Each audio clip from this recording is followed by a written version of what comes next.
That's what I was talking about. And then he said, hey, everybody, welcome back to the Dreamkillers podcast. We're back here for episode 7. Can you believe that already? Oh, we have 7 already? 7 episodes. And on today's episode, we have our wonderful guest, Randy Stern. Everybody give it up for Randy. What's up, Randy? Hey, thanks for having me, guys. It's good to be here. Man, I've been wanting to sit down and have a chat with you for a long time. Outside of the car show, outside of any of that stuff, just to hang out. Hell yeah, man. To pick your brain with what goes on in the car scene. Like what's left of it. What's left of it. No, but for real, you are a master on so many levels with this stuff, and for us to get a chance to hang out, and for other people to find out what you actually do, because they've seen you in the background running around at shows, checking stuff out, and like, who's this guy looking at this car, having conversations with all these people that I know.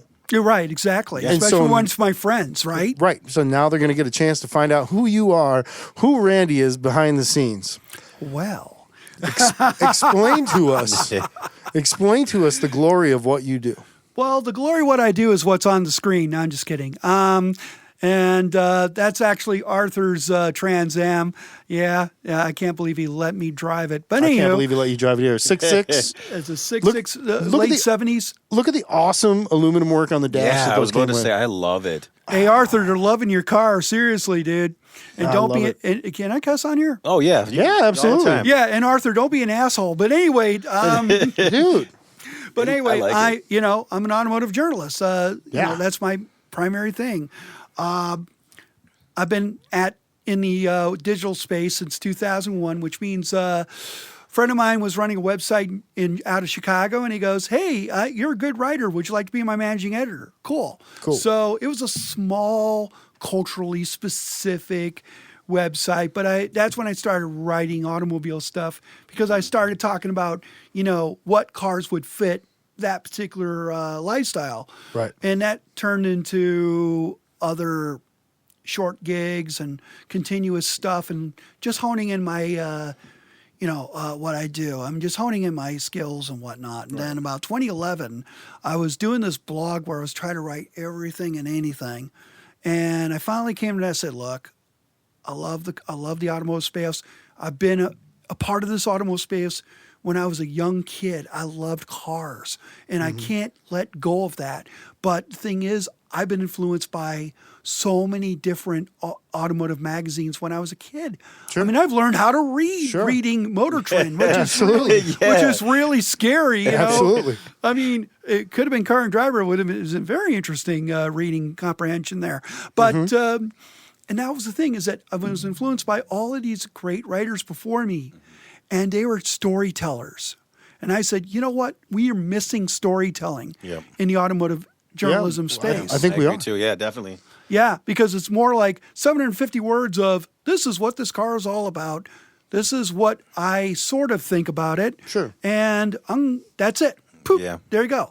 But now it's more along the lines of, let me extend that maybe 1,500 words and tell some background, tell some stories, tell them how I really feel about it. Yeah, what's it like? Because they don't, somebody getting into something, they can't feel the way the leather is. Somebody has to explain that to them unless they actually go get in the car. Right, yeah. Well, so you're that bridge, right? Right, exactly. But it's more along the lines of, I approach these cars by living, how do I live with this? I got it for a week. So I got to make sure I got to give my maximum effort to this car. So I could tell that story. But I also been doing photography. That's where a lot of people see me, as this old Olympus that's no longer in my possession. This DSLR, which is kind of, it was just rotten. I had to get rid of it. But now we've got great iPhones that could. Oh, they are killing the game. Yeah, they really are. I see like you can get all these different lenses and stuff like that, and the polarizing lenses. Oh, yeah. What? Yeah, I bought a polarizing lens. It changes everything. I need that.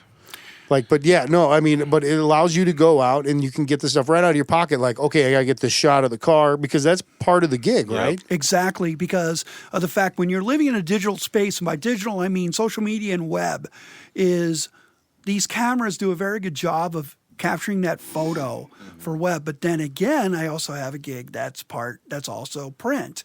Right. So believe it or not, these photos do very well in print, which is shocking because it used to be where you have an iPhone 4, you're taking a photo and you got to send it to your editor to put into the magazine. It's like, what, this pixelization is horrible. Right. So now we got 11 Pro. Yep. Shout out. Hell yeah. So, yeah, you guys got all the cameras. No, Whoa. my phone got stolen, so I was like, you know what? If I'm going to get a new phone, I'm going to get the best one.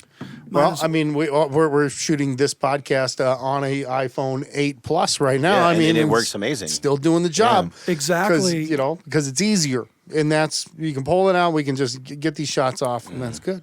So that's what I do, and it's Nice. like but then again, I don't just do reviews. I do a lot of industry analysis on some of my websites. I report on what's going on, what's new. I also speculate on what's going on because there's a lot of information that's available to us that Sure. we can glean, and we have to have like this wide lens.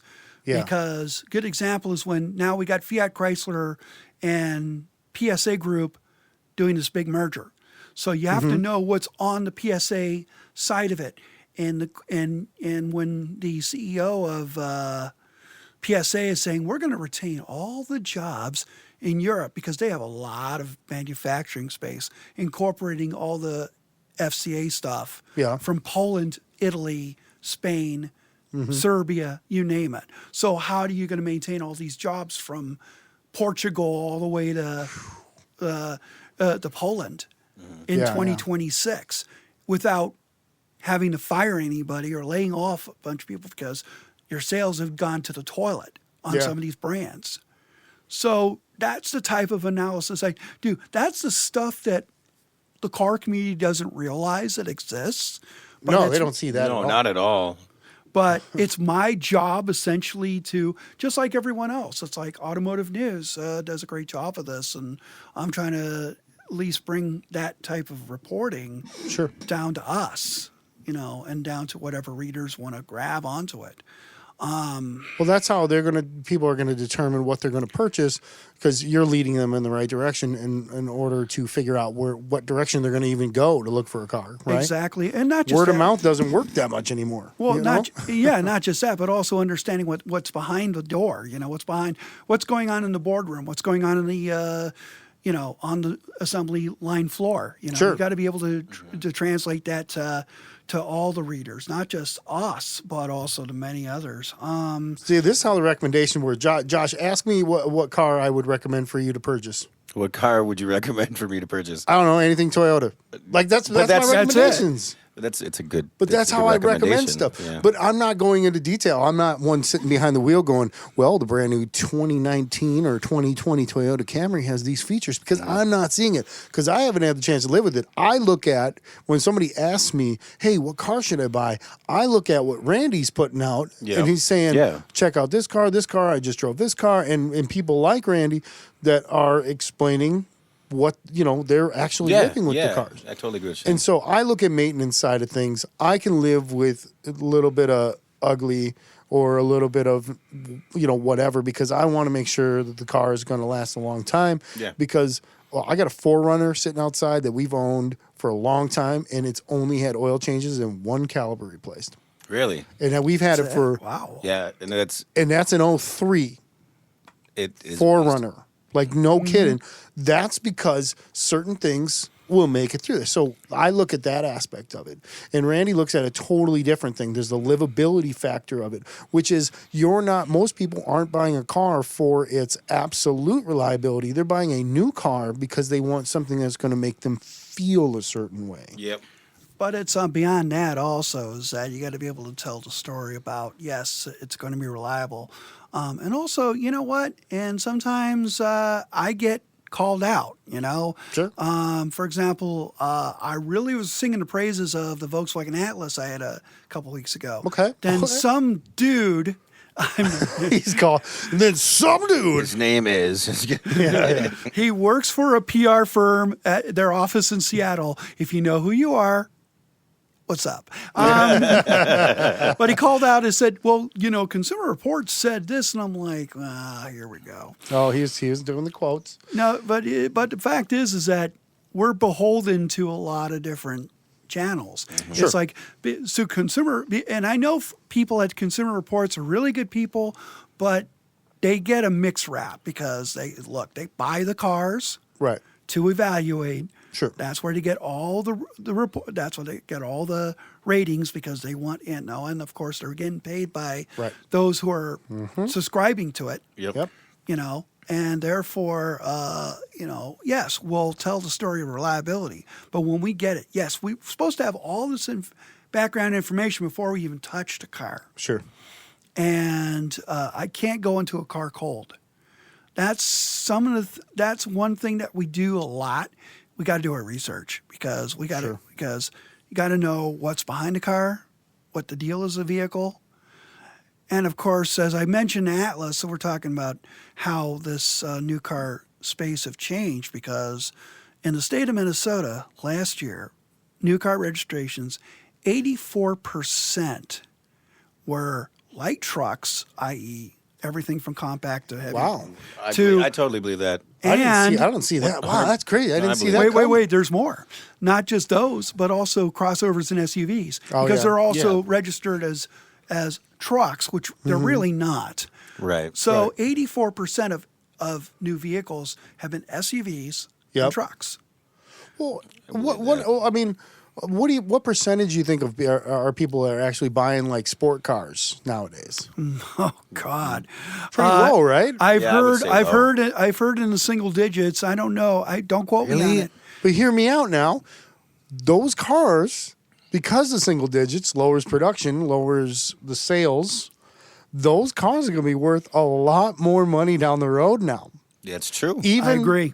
Even like say John's NSX. well, yeah, that thing's of course. But let's take the Miata because that is one of the most purchased of all sports cars out there because it's very affordable. Even if let's say if Miatas go from selling 100,000 of them, we're just putting numbers out that don't exist, to all of a sudden putting out 5,000. That's a giant jump. Let's say the market collapses over a 10-year period and it goes from there to there. Now, all of a sudden, those cars, there's only so many of those now. Yep. So as they get old and disposed of, the ones that are left over still in good shape are going to hold a higher value. I agree. And so all of your SUVs and all that stuff, we're going to be ripping those things apart and turning those into race cars. Can you imagine doing all-wheel drive race cars with some, I don't know, whatever current SUV is out there that there's a billion of? Why not? Yeah, it's already happening. We've seen some Love it. people modifying first-gen CRVs already. Oh, yeah. Doku. I love what Doku's done. I've loved what people are slamming them. I love them lifted. I love all about that. Yeah. It's a cool look, man. Yeah. I mean, always the guy take from photos of RBT that. has the silver one. Yeah, man. It's sweet. I love that thing every time I see it. Yeah, I love what people are doing with those. There's another one I saw that I thought was really cool. Was somebody had a Venza all tuned up, and anything Ford with the EcoBoost, EcoBoost, like the Ford the Flex with the Eco. Yep. Somebody had one slammed, all-wheel drive drag car. What? Right? Garage 106 is doing their pilot. I think I've talked about this on the podcast. Oh, they're doing a pilot. Okay, but those are the But he has- opportunities for yeah. race car action. And minivans, too. We know a couple of people Oh, yeah. locally. Van Culture. Oh, and then Yeah. God, I love those guys. I'm going to get it wrong. Boost, Bisimoto? Yes. Bisimoto. Did I say that right? Bisimoto? Yep, Bisimoto. Okay, cool. I knew I'd get it eventually. We'll just work around it. But no, that's cool, man. I mean, so you've had some opportunity to drive. Oh, look. Here's a Challenger that does not have bumper guards on. Whoever owns this, can I give you a high five for All not right. That actually came from Fiat Chrysler. That's a 2015 pre-production Ooh. Dodge Challenger RT Scat Pack, which I had an opportunity to work with in 14. Oh, it's a Scat Pack. That's a It's Scat. got that super wide nose. Yeah, it does. No, it's a 392. I mean, No, the intake on the thing goes all the way across, doesn't yeah. it? or it has like two vents on the sides? It's a two vents. Yeah, I think it's two. Oh, vents. I okay. think It's two vents. But I'll Super tell you, cool. I look at that car, and actually that was Vody 15. Okay. That was a winner. We should That's talk about nice. Vody for a little bit, shall we? Yeah, go for it. Okay, so one of the things I do from one of my outlets, I write for 4 different outlets, 2 lifestyle stuff. One of them's a publication based here. The other one is, of course, Car Soup, but my name doesn't appear because they went generic. Sure. But let's not go there. But I'm here. But my main one is what John has pimped on my hoodie, which is Victory and Reseda, which is randystern.net. Sure. That's my main thing. Every year I award the Vehicle of the Year award. I'm a small website, but I'm also one of the few that engages with the public to vote for the actual winner. So last week when I was at the Chicago Auto Show, I handed off Vody 19, which is hashtag VOTY 19, which is what I call the award to begin Nice. with, to Kia Motors America for the Kia Telluride. Yeah. How was it? The Kia Telluride or the award? The award and the Telluride. Let's hear the about trip. that for sure. I'll tell you what, the Telluride is the market right now. Cool. It's hottest. It's one of the hottest vehicles because you're going to have to wait months because they've been backlogged on this thing. This thing is very, very popular because it won Motor Trend SUV of the year. It's one of the Car and Driver's top 10. It won North American Utility of the Year. Sure. Matter of fact, Oh. the same day I was handing off Vody Nice. 19, the Midwest Automotive Media Association, which I'm a member of, it won the Family Car of the Year. So it carried at least 2 awards back to Irvine. It's a sizable vehicle too. It's not like a Yeah, it little is. thing. No. But the cool thing I saw with the Telluride, though, the one distinct factor that I think is the most beautiful thing on the entire car, and a lot of people won't get it at all, the B-pillar Yeah. accent on the bottom and the top follow the same design as the grill has. Yes, it haven't does. So seen that. it I just wanna all of look a sudden this has up this now. little tiny bump that comes up and comes down, and it carries the theme that they are running throughout the entire car, which I That's think pretty is cool. beautiful. Like, that's just really good design work. Yeah. The best part about it is that they took a technology. Actually, I saw it on Honda, which is sort of I don't have the name in front of me, but it's basically there's cameras underneath the mirrors. Yeah. Where it will tell you exactly what it looks like on the side to make sure if you're going to make a lane change, you don't hit That's nice. somebody. That's So- super nice. But I wish that Lexus LS400 had it out there because it's all dented up. Yeah, I wish the truck had I didn't too, do but it. I didn't dent it up. no. He did. He's lying. I didn't dent it up. We'll see. It's going to hit some walls anyway in the summer. We won't talk about that. Oh, yeah. You're right. Yeah. I know. I was thinking about green. Brandon Green. Oh, yeah. It was Brandon Green crashed it. Hi, Brandon Green. I just wanted to call you out. Anyway, So let me talk about Vody for a little bit. The handoff was probably one of the fun parts I had working at Chicago Auto Show. It's always been every year. It's getting better because the manufacturers now recognize this is an actual God honest award that the public vote for. So when I'll reach out to the finalists and they'll make some questions. But for years I've had handoffs. Like one year was 2013. I handed off Vody 12 to Dodge Dart. The one that's no longer being made. yeah.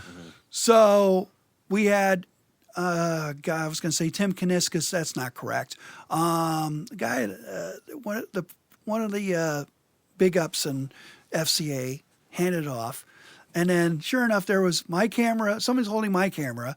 There's one of their photographers, one of their videographers, and apparently ended up in the weekly wrap up of Fiat Chrysler's digital communication stuff. Sure. So I was like, what am I doing on this video? I usually watch this every week. And then you were there because And you I'm were there. hanging That's up. cool. Yeah, but That's cool, man. That is cool, but every year it gets better and better and better. And I had the opportunity to hand it off to James Bell, who's the director of communications at Kia Motors America. I've known this guy for now 7 years. When he was working at Kelley Blue Book, Okay. I saw him. ran into him when he was working General Motors. This guy is hilarious, and he has no filter. I love that. And Guess what? Either do we. Yeah, Hey! sounds like the Dreamkillers. Dreamkillers have no filter. he is the Dreamkillers of the automotive industry. I love it. Yeah. It's great, and it was fun handing it off to him. We had a sort of a captive audience. It was great. It was Cool. something I never thought. But anyway, that's what voting is all about. Well, that's cool. Cool, So, yeah. so every year it's a different vehicle. And who are the actual people that vote it? Because you said it's by General public. general Yeah. public, right? But is it more the initial general public, like testers like yourself? No. I'll explain what the procedure is every year. Okay. So about October 31st, I compile a list of all the vehicles I've worked with for about a 12-month period. Okay. Then I start scoring it. That's just me. I'll do all the scores. Okay. I'll also look at the social media traffic and score that as well. Then I send the entire list to some of my colleagues. Sure. Basically, but they have to be very independent, meaning that they're not with a big publication. Yeah. Okay. They could be influencers. I hate using the word, but that's the reality of this business is got to include Right. influencers because they're the ones that will drive traffic to the vehicle. So I get their scores. They do a ranked voting. So I compile those scores, all the scores, final 5, and I send it off I set up in a ballot using SurveyMonkey. Okay. Great software for surveys. Yep, absolutely. So for about a week, I put out the ballot. Anybody could vote for it, and could be. And I always ask people, "Hey, just pass along so we can get more votes." Sure. So they send it out through their networks too. if they want to. That most of them's like, "Oh, Awesome. what's this crap?" I get a lot of I get a lot of pushback I love it. on stuff, but then again, put it out there. Do the drum beat. You all throw social media, drive it to the ballot. When the ballot's closed, there'll be one winner. So, and that winner gets a nice little plaque, Yep. locally made here and actually in Robbinsdale. So they actually get something that's like, when it's handed off, it's saying, we all voted for you. We all voted that your car or this car was the thing. And you hand it off to, just whatever rep for the company. Exactly. It could be anybody. It could be an executive. Okay. In this case, James Bell is a really prominent guy over at Kia Motors America. Sure. Last year, I handed off to Lexus for the LC. And Oh, really? yes. The LC, huh? Hey, put your boner away. I love that car, I know you do. which they should have called it the SC. I'm just saying. Continue. It's a beautiful car. It's a beautiful And I don't remember. I think it was a marketing executive for them, and we did sort of a shot with them. No video though, but Sure. there was a video this year for Kia. So Well, but it cool. was- That's awesome, though. Yeah, super cool. So that's you know what? That's the big traffic maker. That's the big attention maker. I always say that being a small publication, you have to have the audacity. And manufacturers love awards. They really do. They do. They do. Oh, yeah. It's like Kia's going to have they're going to have to build out a big shelf for all the things they're getting from the Telluride alone. Yeah, absolutely. Seriously. I mean, but it's it's a very functional vehicle. It has a lot of luxury class to it. What's the price point on that? On Telluride? You're not going to find one above 48. Above That's 48. not bad. Because that space right now is all like Ford, Chevrolet, Yeah. even Volkswagen Yeah. are now scaling over $50,000. That's amazing because Yeah. we like when Mercedes dropped that what was it, newer E class yeah. years back, Yeah, like yeah. just the sedan. Yep. And they said it's $29,999. Everybody was like Wrong answer. a sub $30,000 car, and yeah, I think it's ugly, but they were like, how do we make this look like it's this price point? Right. Even though that was base for that. Yeah. But they get you down there and saying it. So, but for somebody to say, it's not above this price. Yep. And it's still sub 50 for an SUV with that many features. That's crazy to me. Yep. I mean, and now on the other side of it is the vehicle that got in second place, which was the Hyundai Palisade.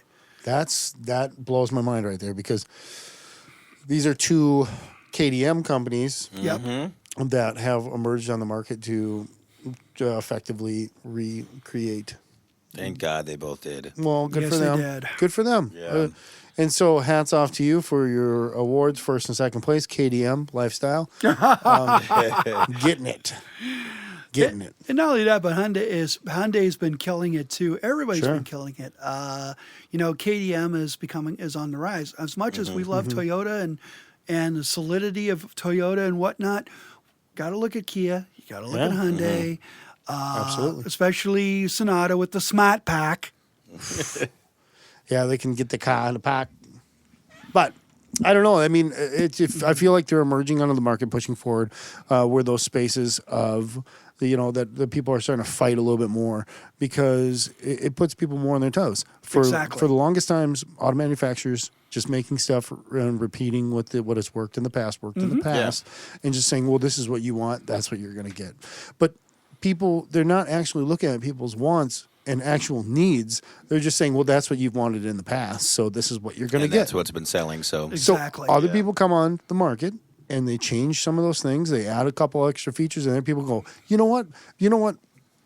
When Pontiac put AC outlets in the Vibe and in what's the ugly one, the Aztec. Yeah. I remember that. People were like, that shit's revolutionary. And you know what? That's what people wanted, because if they were out with their car, they were like, the laptop still uses AC, so why not have AC? Or what if you had a coffee pot and for some reason you're a caffeine addict and you need to make but it was functional, and it gave people something they didn't have before. That changed the game. So with these newer cars coming out with different features like cameras that are seeing the sides, super cool, by the way, and stuff like that. Like, that shit's important.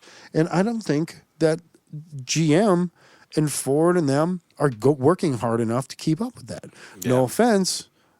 They are doing technologies, and I have seen some of the trucks, but it comes at a premium. It does. Where the KDM market cars, they're like, no, it's included.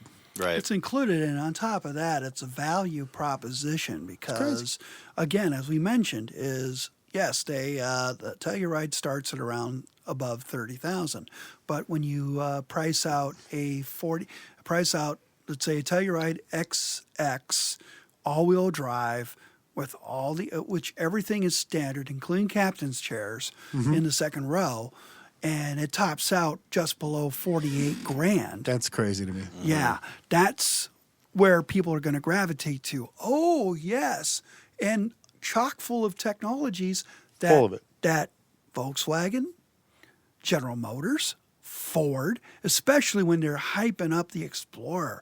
And my colleagues have been just barbecuing that thing. I can see that. Yep. Because they didn't do enough of it. They didn't do... I was supposed to get one, but let's not talk about that for a moment. What was the last car that you drove out? What was the last one you drove around? Oh yeah, that was the Ford Escape SE hybrid, sport hybrid. Excuse me. How was it? It was okay. Yeah. To be honest with you, I mean, I liked the design. Although somebody called it out and said, "Oh, it looks like a Porsche Macan," because of the front end that reminds people of the Porsche. Although, I mean, you know what? Here's the thing about Ford. I found at every Ford I've worked with, I was ready to just not like anything I'm seeing on the surface. Sure. Meaning, okay, they blew that idea. That's not as roomy. That's not, I mean, I don't like this control. Then all of a sudden they have a chassis that works a little bit better than usual. So... But I've talked to one of my colleagues who had the vehicle before I did, the week before, and we were sharing notes, and we found some things, but we also say, it's a pre-production. You can't excuse that if you're talking to consumers, because they're going to have the same problem in production. Yeah. So So pre-production status. Yep. Is it like just is the fit and finish just not there, or is it? I mean, They've kind of upped the fit and finish on some things. It's just that there's some glitches left and right, and I'm just software stuff. Oh yeah, so I'm rolling back the curtain right now here. Okay. Okay. I'm sure Ford ain't gonna watch this show. What's up? Yeah. Watch him share. Hi, Mike. I know, right? Hi, Mike Levine. Hi, Mike. So let's roll back that curtain. Like, so pre-production version of it. What glitches did you have with the car? Well, there was some glitches in the infotainment system, which is Sync 3. Okay. I found that sometimes Apple CarPlay gets defeated. The entire system gets defeated. The other thing I found with there's an instrumentation screen, 12.3 inch, lovely design, except when it doesn't like to boot up. Oh. It boots. You're supposed to boot up within milliseconds. Did it go blue screen of death? No, thank God. And when it does go blue screen, is it Ford blue? Little Ford symbol pops up. It goes, If you had your snare drum right here, we'd be doing some rim shots. Yeah. All right, so it wouldn't boot up sometimes, so Yep. you'd have issues with that. Yep. But the thing Okay. is, though, is that we also noticed that fuel economy was off because if Ford's advertising, say 41 on the average, 41 miles per gallon, Sure. And I'm getting below 36. Okay, so your average is way low then. It's a hybrid. Sure. And I mean, it's a system that they got off the shelf because they shelved it for an entire generation. Well, maybe they just drove it downhill the whole time. At Dearborn, Dearborn. right down Michigan Avenue. Yep. Yep. They were just pushing it with a Mustang, like, we got to get this fuel economy up. Yep, they're passing by and you're seeing, "Hi, Mr. Hackett." That's the CEO of Ford. No, it's you know what? But the thing is that I'm sure production versions are going to be much better. Also, I think the take on the hybrid is not going to be as big, but they wanted to shove it to us and say, "Hey, we're bringing back the hybrid. Check this out." Okay. But all we care about is that what about the entire package? Meaning that get us an SE Sport with, say, the 2-liter turbo instead of the hybrid.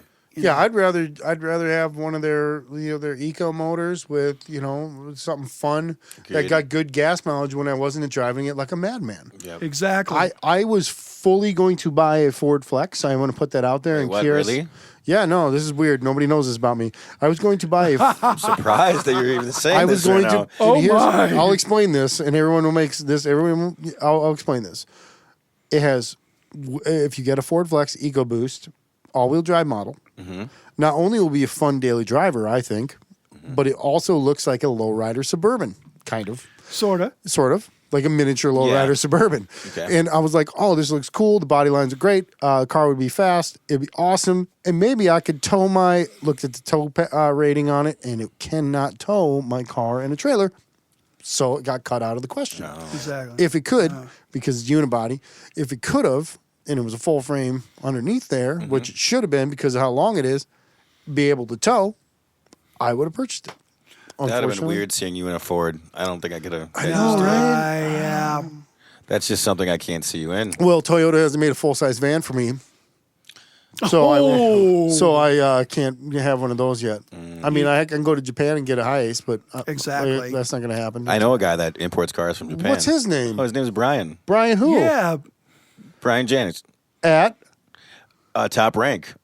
Top rank auto And- importers. Yeah, he's a Drive Cartel. Yeah, he's too. also in Drive Cartel. I didn't know if you wanted me to go to Drive Cartel or you wanted me to Top rank. If you need a car from Japan, hit up our guys at Top Rank. If you know a guy, we know the guy. We know the guy. By the way, I get a finder's fee, Brian. So if anybody buys anything, 10%. Yeah. It's pretty good. I'm just digging this new clip here. That's Yeah. me being I don't remember which Wednesday's auto show it was, but we were celebrating the end of the Lancer Evo. Yeah, here's Sing Chas. Yep.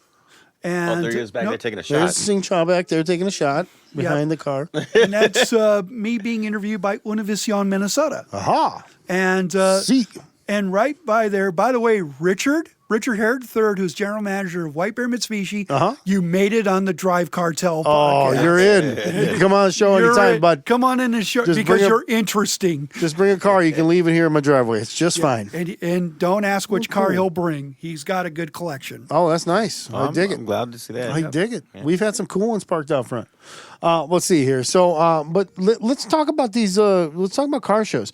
You primarily get to see all car shows, but you get to travel the country and see some of the national shows, which looks a little more something more like this: indoors. Nice pipe and drape in the background that's colored to their thing. There's John Wayne Paz. There's John Wayne's car, Yeah. apparently. You're, by the way, shout out to Budget Auto, today's sponsor. Ayo. Wearing that. Budget Auto. Go there for all your automotive repairs and needs. Also coming soon, Alignment Rack. And that's what they're sponsoring for our show. They're sponsoring. Super excited for that. Yep. I'm By excited about that. us announcing that, they're sponsoring the alignment of our drift car. On today's show. So thanks for that. Thanks, by the way. John Wayne. Thanks, John Wayne. Appreciate it. Appreciate that. Hey, I'm trying to get JWP approved here. Come on. JWP Right, approved. JWP. He actually didn't approve aligning the drift car. We're just putting that Yeah. out there right here. But shameless promotion anyway because we love you. But yeah, no, there's John, his you're NSX. my man. But there's a couple, but you go to do the national shows, Yep. with the auto manufacturers. That's the top tier. Yep. Oh, yeah. And you get to see all that stuff. Ooh, I better demystify all this. Now, Okay. here's an interesting thing. All right, is bring it. that, there are several tier 1 shows, which is the absolute biggest. They incorporate deeper media days for us, for press conferences and whatnot. So that circuit starts actually in September with the Fall European Show, which used to be Frankfurt, but now they're moving it somewhere in Germany because IAA apparently wants to do some other thing. The other alternate every year is at Paris. Then we go to November in Los Angeles. That's the first North American show that's out there. Okay. And then January used to be Detroit, but they decided to move it to June. Why is Detroit in June? We've been asking that question for about a year, and they still haven't figured it out. Is it because they're trying to catch revisions and then really future next year stuff? No, because we complain about the cold every January. Oh, that's why they did that. Yeah. So they figured, let's do something different. Okay. And the water. Well, they're putting it in the middle. Yeah, in the water. Oh. They say don't drink the water in Mexico, but don't drink the water in Oh, don't Detroit. drink it in either. No, I in won't even drink Flint. the water in Mexico. In Flint. Eh, it Oh, doesn't- yeah. close enough. That's Flint. Same thing. Close enough. Tomato. It's up 75. They're both broken. And we lost everybody in Flint, And Michigan. bye. no, but that's pretty cool. So the national level show, they're showing off, they're showcasing cars. Yep. What do you like primarily about this circuit of show? Well, if I'm sticking with the tier 1s, and I just came from, again, last week I was in Chicago, is the fact that you got to find the news. Okay. Always find the news. Los Angeles always has news. New York in April will always have news. Geneva will have news. The Fall European Show will have news. Follow the news. You got us. Yep. We're a captive audience because we've already got our credentials. And we're going to find news. We're going to interview somebody. We're going to get some information. Cool. That gives us a great opportunity. When we get to tier 2, which is not Twin Cities, but let's say Houston or Atlanta or Washington, D.C. Right, larger cities. Sort of larger cities, but smaller shows, Sure. not as important. Although Washington will tell you we're tier 1, they're not.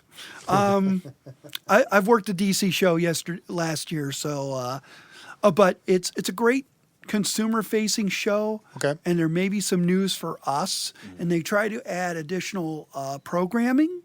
Okay. Say, in the case of Washington, D.C., they have mobility talks, which is essentially the federal government engaging with us, telling them this is what's going to happen in the future. Okay, so you get a little bit more regulation, maybe? Or Regulation or ideas, mainly ideas. Okay. And of course, we have our media preview, which is essentially half a day. Twin Cities is considered a tier 3 show, even though we like to consider ourselves better. We made a tier. I'm surprised. So yeah.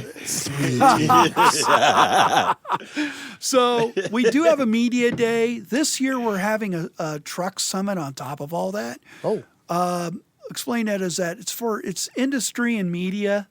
So the day before the public, it's open to the public. Twin Cities will be hosting what's called a National Truck Summit. okay. And essentially talking about the 84% of sales, and then we're gonna have industry thought leaders. We are truck country out here. Yes, We sure are. So, so truck and SUV thought leaders from the manufacturers, from dealerships coming in, exchanging ideas, and then we'll have our media preview day with all the media outlets locally, Right. and then they're gonna have some shindig after that, and then Saturday morning it opens up to the public. So nice. But the thing is, our show gets better every year, and it's 40, I don't know how many years. That's been on at Minneapolis Convention Center. Starts on March 6th, 7th. Well, and we should point out that this year is going to be the biggest year of the Twin Cities Auto Show because this year, and this has been fully approved and in an email written form, that Dreamkillers are going to be out there doing the podcast. We're going to be live at the Twin Cities Auto Show with a bunch of our friends. This is actually the first I've heard of it. You guys didn't tell me this. This is supposed to be a surprise because he's on the show talking about it. Yeah, thank you for that, by the way. He hooked it up. He did. He put it out there and said, if you guys want to do your show live, and here we are, we're going to do our show live. So thank you for I'm excited. No problem. Yeah. I appreciate I appreciate what you guys are doing, especially in the show, with Cars and Crafts, especially with Modest. I mean, you guys are killing it. Appreciate it. And the thing is, I am, and we'll talk about the local shows in a little bit. Yeah. I.e. the car shows, the car meets.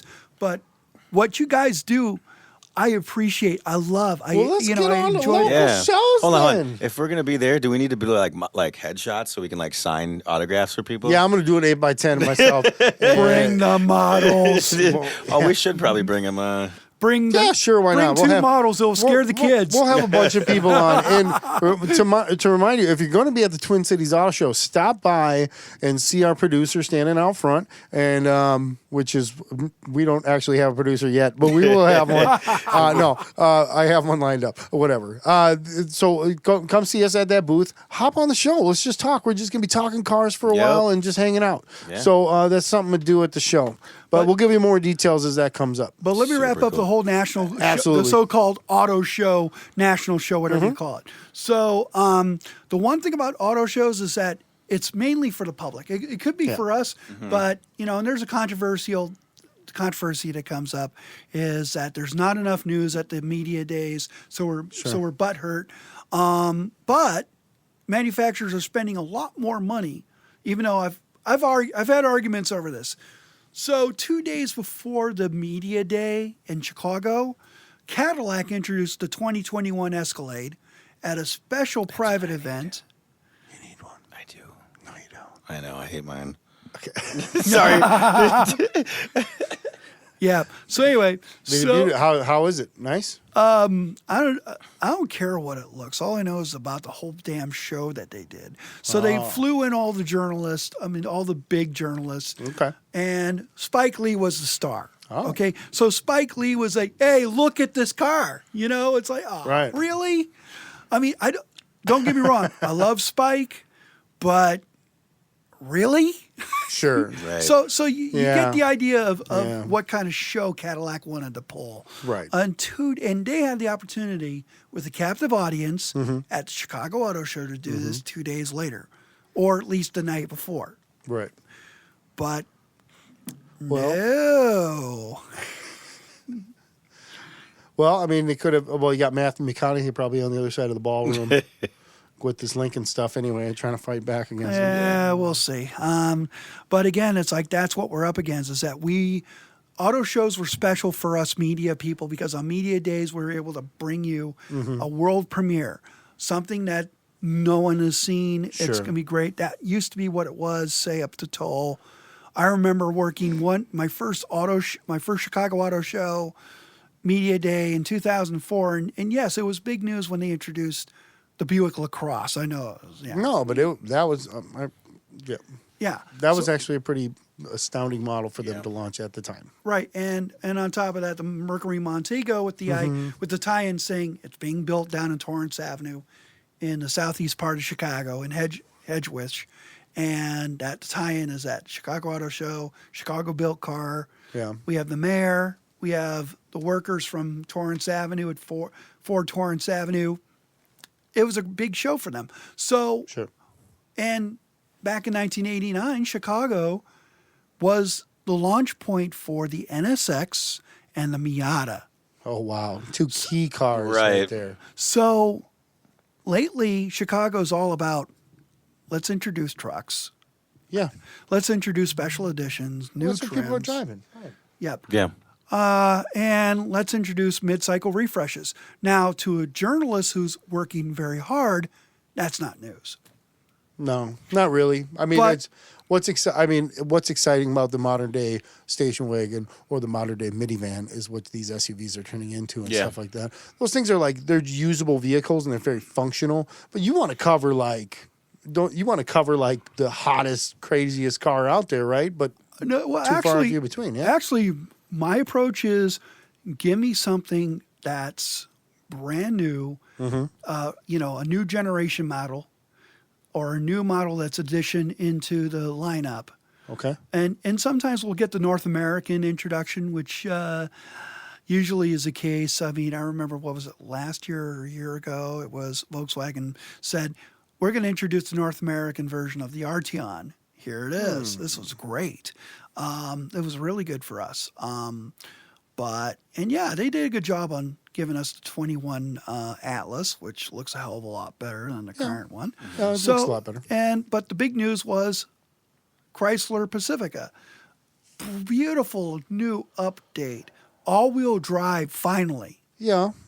But you see, I know. You see, and we're going to get into that. Well, they changed the Pacifica. Like the Pacifica was like more of a SUV, and then it turned into like a minivan. And I'm like, what happened? They just replaced No. This is a different model. It's like Did they go back? They reused the name.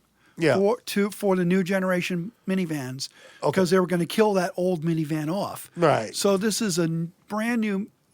When it was first introduced, we all questioned the name because they resurrected that crossover that was co-developed with Daimler, and it was going to be, it was a faff, and then with the new minivan, let's use that name. Let's keep the Chrysler brand. And it's keeping the Chrysler brand alive, but this new version, new front clip, all-wheel drive, they brought back all-wheel drive to the minivan. Have to. Yep. And because Toyota's the only one. That's it. Like, yeah. Doesn't the Honda all-wheel drive too? Nope. The Odyssey's not. Nope. Well, I will say I don't study minivans that much, but you know what I would study if they brought it around? If Toyota brought a full-size van over, just like Nissan has the Envy, why can't I get the Hiace? I don't know. I'm just saying. But anyway, let's go on to local shows. Yes, because we could talk minivans all day. And speaking of, we could. No, we can't. But I actually I'm a van guy, so I own a lot of vans. I've owned vans since high school. So I've had a handful of minivans, handful of full-size, and I would like a Toyota full-size van if I could get one instead of my GMC Savannah. But yeah, no, local shows, they have a different kind of thing to them. And we're not talking local shows like in the sense of, we're not talking local shows in the sense of new stuff. We're talking what happens after the car shows that debut at the auto shows. We go to car shows. So people that are collecting their cars or even showing off new stuff that they purchased, as we've noticed with the newer Mustang owners and the newer Dodge owners of their fantastic Challengers and all that stuff, they bring them out. And they come out and they hang out in a public setting where they show off what they've done and what they're doing in a grand scale. So, and you are out at these shows all the time. We see you out everywhere, and you're always looking at people's stuff and checking it out. And you bring, and the cool thing is, if you guys, he brings out some of his newer cars. Like I've seen him out there he brought a new it was a Lexus SUV one time at a MNCC show, I think it was at the I don't remember that. it was Dakota County Technical College. I think he brought a Lexus SUV out to that one. Oh, actually, the one thing I think I've really hit a splash on was it was one of the MN&I shows. Yeah. And I think it was at a DC. Those ones? yeah, no, this wasn't actually. This was actually running Aces. Up there. Oh, yeah. I remember the shows up there. Yep. Sure. So I think one year I brought a Volvo XC90, which was the hot car of the time. Sure. And it was top of the line. It was an inscription and it was loaded. I think it was 72, 73 grand. Ooh-wee. And people wanted to listen to the Bowers and Wilkins audio system, which is supreme. Oh, yeah. And don't mind my enthusiasm. I'm just telling you that's why this car is great. And also was playing around with the height adjust because you could lower the rear end for better loading. Sure.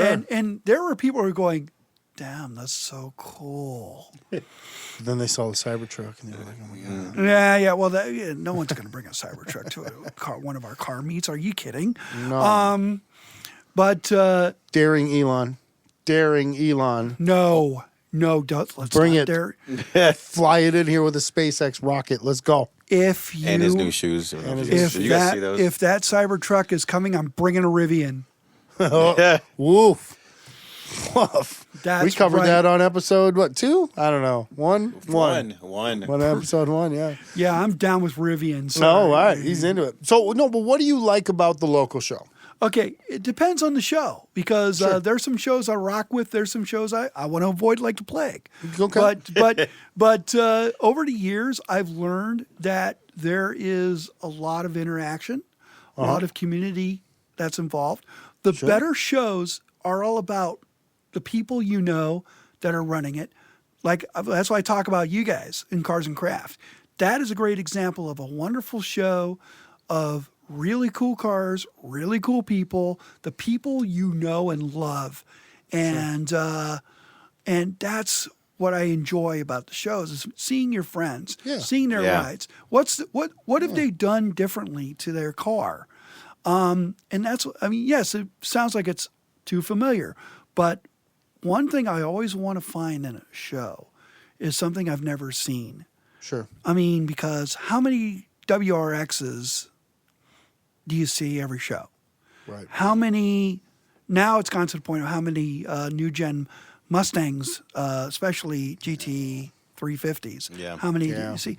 Or how many, it's going to get to the point where I like to see the variety, though. I like to see that really special car that's just juts out there and has said, I mean, and even if it's a weird car, like one year at, for example, somebody brought a Subaru Sambar, which is that small K car minivan. Yeah. They brought it to a Cars and Coffee? Yes. Yeah, I was there at that one, too, at that. I was like, yo, this thing is cool. Exactly. And that's what I like that's why I like going back to the 80s, which is, Right. I mean, my friend, John Cohn, John Cohn and Rob Bartlett, they do a great show with the Fiero group. Very cool. But the thing is that these people are bringing in like cars I haven't seen since I was a kid. Sure. Since I was a teenager getting my license.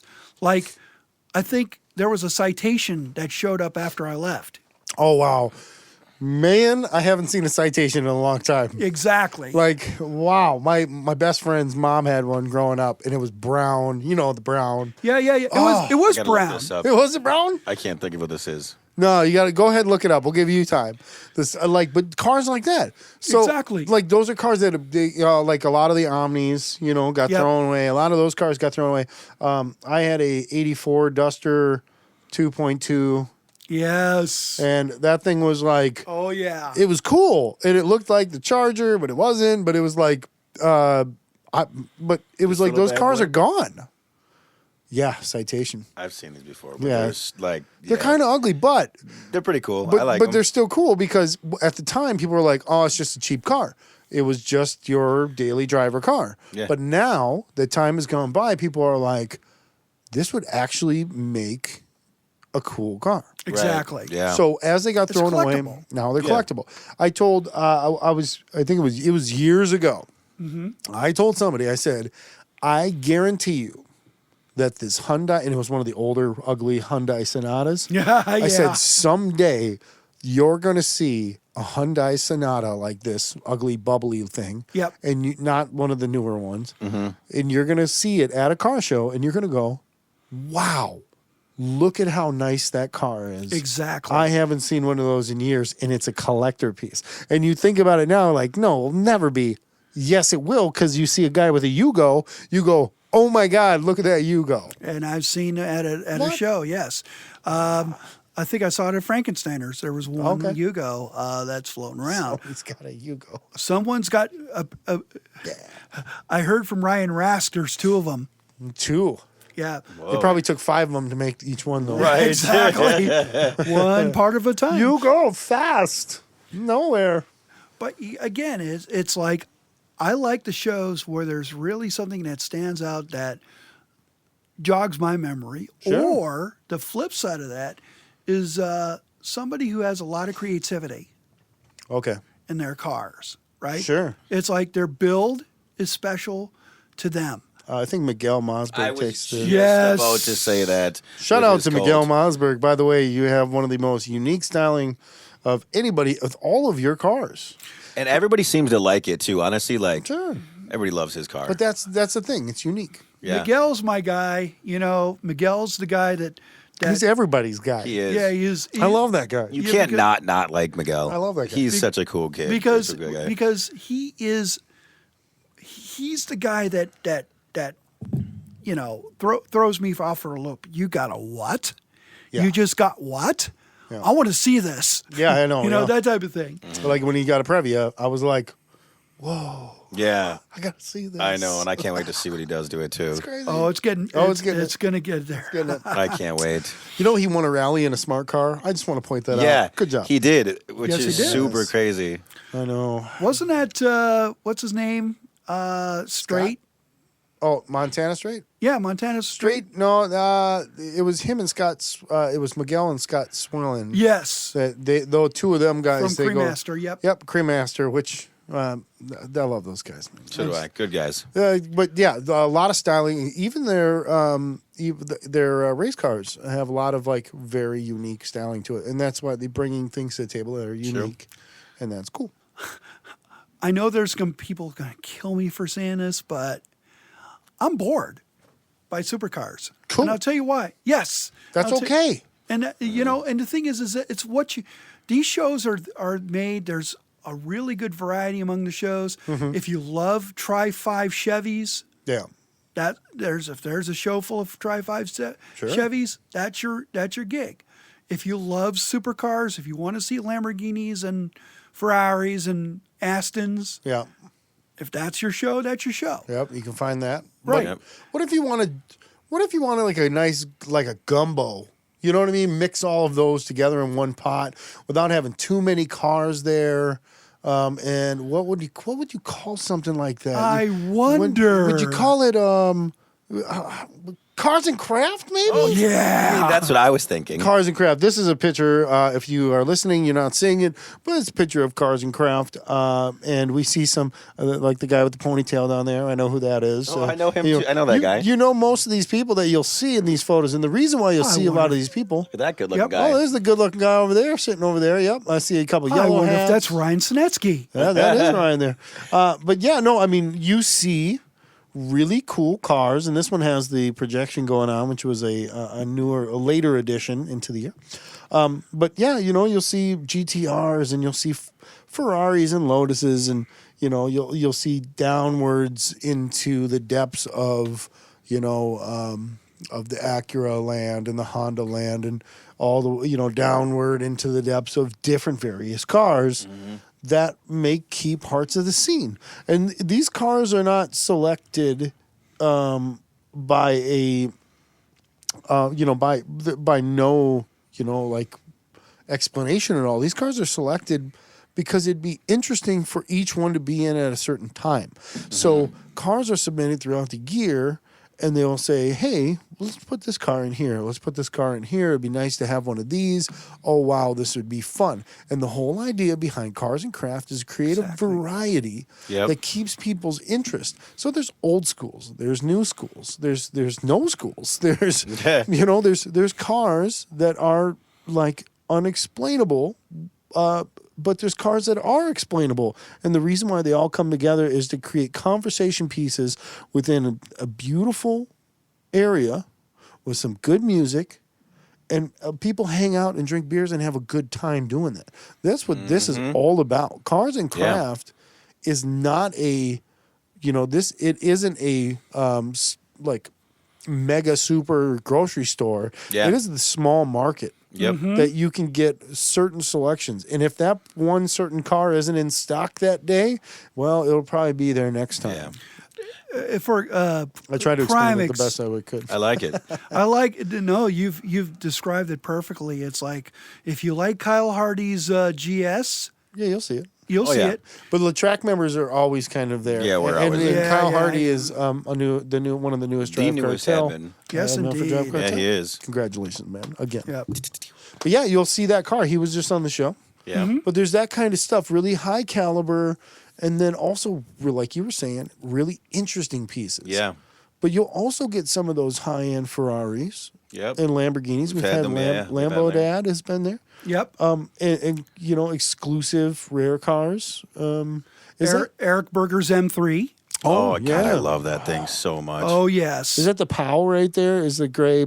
Is that? That's the Evo. Oh, that's the Evo? It looks like the This is Dom's G35. Oh, it is the Evo. I couldn't see the trunk. Then we got Kimmy, Michael, Brandon. Slow Brandon. See, again. He's going to be mad about that. I know, he's going to be. What? I'll race you right now. Right. I also got to shout out my buddy Joe Fowler. Okay. He's got that Infinity M. Yeah. Oh, yeah. The static one. Yeah, and I talk to him every time. I love your car. It is nice. Really car. It is. I've seen this car. I've seen him remember when he had two of them? No, I didn't know he had two. Yes, he had two. He had two? Yeah, Josh, remember? Yeah, you know which one. He had a black one and a blue one. Oh, that's right. Yeah. He sold. Yeah, I remember that because he was telling. I remember that. Yeah. And this is exactly why I love the car scene is because you know the guys or the girls, because don't forget we got car queens as well. Oh yeah, and other women that are in there, and also they put on some good shows. A little bit diversity as well. They do. A little bit of diversity. We got to talk about that. But the beautiful thing about it is that you get to know the car and you get to know them, and then they become your friends, and it's like, and sometimes you try to get that conversation a little bit wider. Yeah. Joe, how you doing? How's your daughter? How's everything going? It's like, and then conversation will go back to his M. Yeah, of course. So it always comes back to cars. Honestly, when I come to like most events now, like that, friends are throwing or other clubs or whatever, I think more of it, which is more like a hangout. Like I'm like, I get to go hang out with the friends, exactly. And that's what I love. It's cool, and the opportunity that we have with our normal social hangout. I mean, we could go to the bar and we could do this, or we can hang out in the parking lot with our own pieces and talk about them, which I think is a way better idea. Or we can bring both together and have Cars and Craft. Exactly. But like what I find this to be interesting is we meet new people all the time. All the time. Because there's so many projects that aren't finished, and as they get finished, a guy came up to me at a I don't know if I can mention the names. Anyway, is a store for for housing stuff, like built when you're working on your house and stuff like that. Mm-hmm. So it's run by Habitat for Humanity. But a guy comes up to me, and I'm wearing a Drive Cartel, one of my old ones, because I'm working on the house, and he comes up and says, Drive Cartel, cool, man. And I'm like, oh, cool. And then we end up start talking about what he's working on. And it's this Corvette he's working on. And he's like, man, I want to bring it out to one of the shows. I'm like, I can't wait to see it. Yeah. And so that's how you're going to meet new people through these things. And he'll bring it out to a show, and he'll get invited sometime, and we'll sit there and we'll talk about it and be like, oh, yeah, I met you over at. And that's how we all become friends. Exactly. Yep. And that's the most beautiful thing to me. And we have a small enough community in Minnesota, yet a big enough community where we can always make new friends. Let's talk about what's the next thing. You got well, your the favorite cars. Yeah, Oh, cars. yeah. Perfect way All to right, we got to transition. go through these pretty quick because, like, we could talk about this forever, but we are running out of time on this show, so I want to get these in. So, favorite cars. What are your? Let's start with you. What are the favorite newer cars that you've worked with in the last? Let's just say last couple years. Okay, last couple of years. Well, that eliminates half of this stuff. The latest Ford Mustang, I had that last year. I really fell in love with it, but then again, I had a GT Premium with the 5.0. That's so, nice. but Nice. but it's it's really turned out to be a really good, solid road car. Okay. The Mazda 6. The Mazda 6 is I call it the touring sedan for the enthusiast that has a family. Sure. But rear seat room's not all that great, but still. I had a friend that bought one of those. He loves it. Yeah? He loves Yeah. his 6 to death. Oh. He just absolutely loves these. And I sat in it and I was like, that's nice. I mean, it's just some of the plastic pieces were getting me, but that's fine. Ram 1500. Okay. Yes, I have to throw in a truck. Which year? 2019? Well, both generations, actually. Man, they're nice to sit in. Yeah, they really are. Oh, my They're God. super nice. And I'll tell you what, they're great to drive. They are, right now, the best half-ton pickup Sure. in the business right now, period. Yes, F-150 is great, but everyone's got the pluses and minuses. But when it comes to more pluses on the ledger, Ram 1500, Nice. especially the new one. Volkswagen Golf, the Golf family, the Mark 7. So, yep. I mean, I've had a GTI towards the end of that last year. I've affirmed everything I love about the Golf. Yeah, I had an R about a few years before, and Love it. yeah, no doubt. Volvo XC40, which will shock some people. Okay. This is the small crossover that That's a little Volvo's one. created. It's Yeah. a little one. But I'll tell you what, if you drive it, and whether it's an R design or a inscription, it really is a good driver, and it returns pretty decent fuel economy. So it's also pretty practical. XC90, again, another Volvo, but it's the bigger one. Okay. 3-row, lovely to drive, especially if you get my soft spot is not the T8, which is the plug-in hybrid. Yeah. I can go live without that. Just give me a T6, which is the turbocharged and supercharged, Oh, yeah. Whoa. 300 some odd We horsepower. use it like a bi-turbo system. But, Really? Yeah, well. Yeah, back one to- will kick in before the other, but kinda That's use- pretty cool. it's kinda like that. yeah, it's a really, really good. That's a great SUV, and yes, it gets up there about 75 with an inscription with everything, but Yeah, audio system, the Bowers and Wilkins, Kill love it. it, love Nice. it.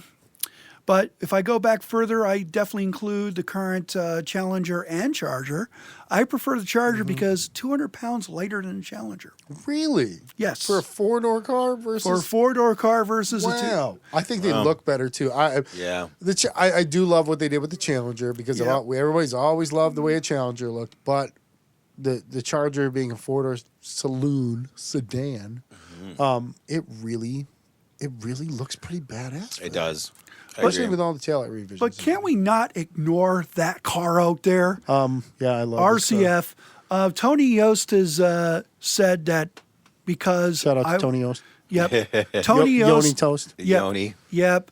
Tony said because I was raving about it, he asked me what my favorite car at the time was. All of a sudden, he gets one. Yeah, no And doubt. he wouldn't tell anybody about it. I tried getting at him. He's like, I can't tell you. And then they got it, and I was like, good choice. It's a great choice. Good choice. Yeah, he just debuted a new color for it too. Oh, I cannot I wait can't believe he to changed see. colors, but But this car, however, you won't know until you hit 100. It will scare you when you hit Really? 100 because it's that smooth and You know it's what? that fast. that and Lexus it's family, that- you know, yes. it's kind of like that. You know, They sound really good too, by the way. Anytime I followed Tony, just been like, wow, that It car sounds really so good, yeah. Hey, where handling my is incredible. my 2J screams, this thing growl. Yeah, it does. It just has this wah to it. It's just amazing. Yep. And let's not forget about the GSF, and which is the four-door. Yeah, it's a GS, same engine, same Absolutely. enhancements. I mean, it's a big old thing, but Rest you know in what? peace, GS. No, it's not dead yet. They're still selling a 20. Yes. I did drive the LC. The only problem I had with the LC was It didn't have an SC badge on it. that's your problem. My problem is that being a little bit taller, you know, it's that in and Yeah, out. yeah. The seats are a little bit tight, not tight, but a little bit more taut for me. And Sure. But otherwise, and also I didn't get the same feeling driving that car than I did this. Right. Because this is more of a visceral. Sure. And of course, shout out to Josh Dvorak. Oh, And yeah, that's- right there. Yep, right there. With the toaster. Yep. Toaster. Yeah, rocking it. That's going to get fixed. Oh, yeah, absolutely. Yeah, he hit a raccoon and Yeah. Oh, that's right. I forgot about that. It'll Yeah. work out. but then again, I've had a very good relationship with the Lexus brand since Toyota as a corporation. So I always get a little bit excited when I'm working with a Lexus or a Toyota. Well, they're good cars. They're great, and the cars are getting better and better and better in every different aspect of it. Well, we all know that it all stems from the beginning. Exactly. And in the beginning, there was one car that started You're it all. so annoying. Oh God. And that car is sitting out front. That is the LS400 in pieces. No. Anyway. So that, like, your favorite cars, favorite car of all time. I'm just going to pass a photo here. But Oh boy. what's your favorite car of all time? I will say I had a great time with the Porsche 911 Carrera 4S. That is a pretty car. And it's a Gorgeous cabrio. color. Cabrio. It was a silver one, but that's what Porsche Minneapolis brought out to 10,000 Lakes. Yeah, But that's I tell you what, I looked at it. I said, I want to work with that because I've never driven a 911 until that point. Then all of a sudden, I take the 911. I'm working with it. I take it out to a MNVW. Remember them? MNVW. Are they meet. still around? No, not really. Yeah, I haven't seen anything that for the Not Torso really. stuff. Yeah. But that's when Lincoln Pool was kingpin and there were some really great people. I pull up in the 911. Lincoln gave me the look of, Come on, man. are you kidding me? Yeah. Showstopper. It was definitely a showstopper. Everyone was like going, what the hell? Oh my God, it's a Porsche 911. Oh my God. It's a 991.2. 991.2. Yep. And those to me are my favorite. But then again, I'm sure Chris Cluwell is going to fight me on it. He loves his air cooled old stuff. Sure. I mean, you know what, though? I mean, the fact that they kept the heritage design together, and I mean, everyone is going to hate me for it, but my favorite Porsche is the slant nose. And Yes. and for the long, people are like, oh, that's not a Porsche. That's they're like, they really didn't like it, but I love the slant nose. I think the slant nose is the epitome of cool. It was like an aerodynamic, more track looking thing, and other people didn't like it. But I got to give it to them for keeping that from the beginning all the way through Including the new one, the 992. right. Yep. So, favorite cars though, but what's your favorite car all time? Oh my If you could go, if you had whatever amount of money it took to get it, you could go out and buy it to have it for yourself. What would that car be? Oh boy. I know, big. Believe it or questions. not, it's a Lexus. Believe it or not, it will be. Probably end up being a Lexus. Okay. I love the LSs. Matter of fact, the last gen LS, I had a couple of them, and the 460. That's the one I want. We're friends now. Yes, we are. If we aren't already. But Did we just become best friends? We're best friends. Yup. it is about the smoothness of it. Oh, yeah. I mean, it's got the V8. Mm-hmm. And matter of fact, this new generation one has the twin turbo 6 and a hybrid, which is a very complicated hybrid, by the way. Oh yeah. It's the multi-stage hybrid, which is 2 engines, 2 transmissions, running parallel. Yeah. Let's not go. And so is the LC. Crazy. LC's got that one. But that last gen LS Yeah, 460. was man. so elegant. took the last one from here to a confab we usually do down at Audubon Country Club for the Media Association. Picked up a friend of mine in Madison, and we drove down. It was the supreme experience. I mean, going down there. Cool.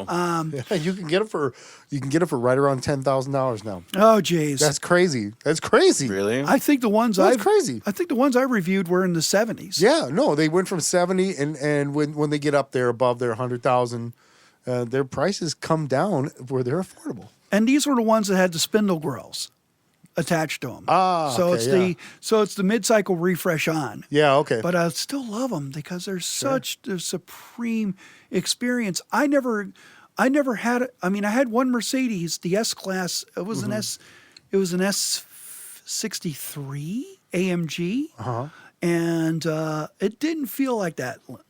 I have a soft spot, so it didn't feel that supreme experience that I had to a Lexus. The reviews on them, and which put them in a really weird spotlight. So the reviews on the 460 were it was too quiet, it was too calm, and too refined.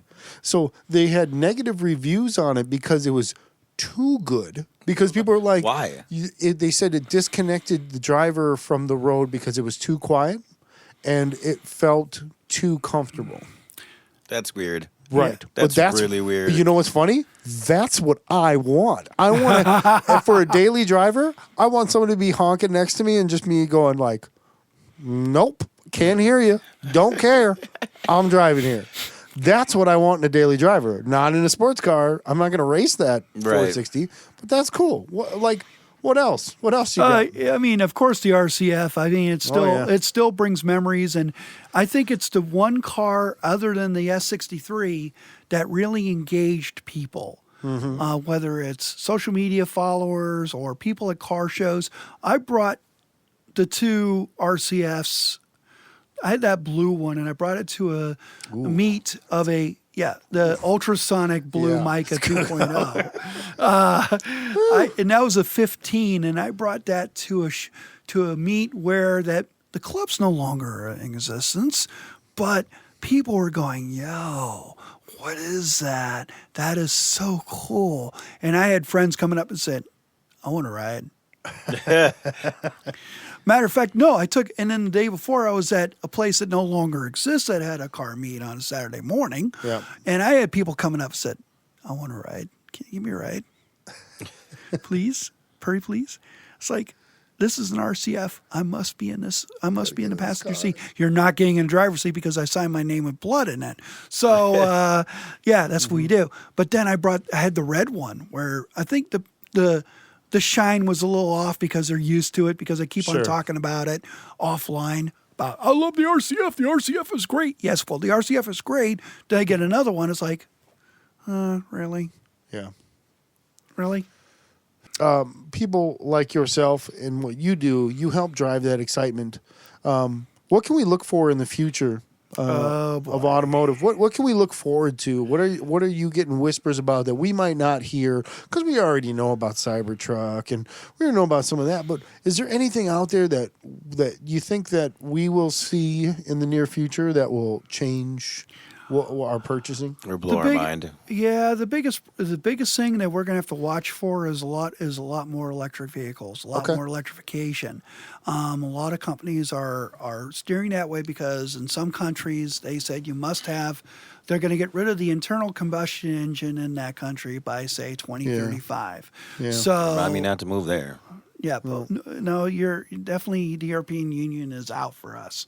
So we got a lot of gas. We got a lot of gas. We love our gas. We love our internal combustion engines, but electrification is reality, unfortunately. And I mean, I say unfortunately because I'm not bought into it. I've driven some electric cars, and some I would prefer than others.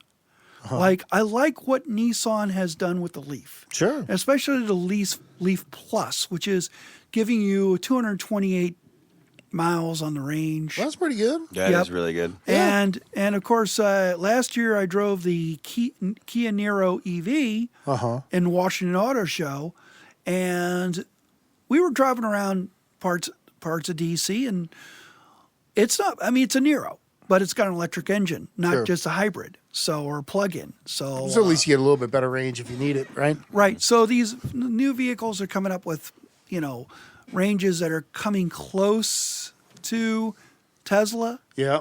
But everyone blows back and says, well, it's not going to get the range gonna of beat Tesla. them. So the Taycan, the Porsche Taycan, Yep. is something we should definitely watch because Porsche is saying, look, this is our approach. It's complicated. We can't really explain it to layman's terms. All you have to do is drive it. Yeah. But that's fine because if the Taycan is the future of Porsche, I mean, that's great. But, the average American, especially those who live in apartment buildings and that don't have the leverage of having a charger. Yeah, it's difficult for a lot Yeah. of people. Exactly. So that's going to be the blowback on EVs because if you have your own home, and also, Even for me, it's like I want to park hot rods in the driveway and in the garage. Where am I going to put my electric car? I got to run an Exactly. extension cord out to the street. Sorry, electric car, you're going to be in the street. Where's my solar panels? I've been looking for them for a long time. Come on, let's go. That's all we need. Some solar panels. Let them charge while they park. now the other discussion that's out there. for that. Oops, sorry. The other discussion that's out there is automated is autonomous vehicles, autonomous driving. Sure. I get it. Yeah. That's my take. I get it. I understand why they're doing it. Some companies are doing a little bit better than others. I mean, Cadillac is pushing this smart cruise, which is okay. But the fear is that those of us who love driving, we want to drive. Well, yeah. Yeah. And there are those out there that shouldn't be driving, and maybe that's for them. It's a safety thing. Exactly. It's watching their back, which I understand. Right. Some of the tools that are out there for, driver assistance, Yeah. I mean, there's some stuff that are really good, and there's some stuff that are just done because they have to. Yeah. So those who do it well are going to be the ones that are going to be going to excel. I mean, especially, again, going back to Hyundai and Kia, going back to Volvo, going back to even Mercedes and BMW. Yeah. All the usual players that are in that space. But the like I get it, but cars are meant to be driven. And I get we all loved watching the movie AI. Mm-hmm. So, sure, let the Audi drive itself. Right. But what we really need to be doing is driving these cars ourselves. It's good for safety, though, if a driver does pass out on the road and something to protect them from crashing the car. Right. That's wonderful to have that. But what I would like to say, I want to thank you so much for coming out on the show. Welcome. There's so many things in the future. Yep. And make sure, Josh, you want to tell us how we got these hats? Yeah, so if you guys should actually watch us on YouTube so you can see them, we'll model for you. Here we are, looking good. But yeah, we actually just dropped them on the website yesterday, www.drivecartel.com. And they are very limited release, so Very limited release. do not slack on these. If you want some, and they're super comfy. They're I love hot. it. Yeah, they're really nice. So check it out there, order them on there. If you put a nice note in, maybe we'll sign them for you or something. Yeah, something like that. No, but yeah, go over to drivecartel.com and also make sure you check out Modest 2020, which is happening at the St. Paul River Center, August 15th. You can enter a car starting April 1st. Correct, April 1st. So kind of a blast. New hats. There's new apparel. There's new things going on. And hanging out here with Randy Stern. Thank you so much today for on coming the out. Dreamkillers podcast. It's been an awesome time, and we're going to catch you guys very soon. We got a great one coming for them next, but we ain't going to tell you what's going to happen. We can't tell you about the next one. But We'll guys see will you like guys that. later, all right? Bye. Bye.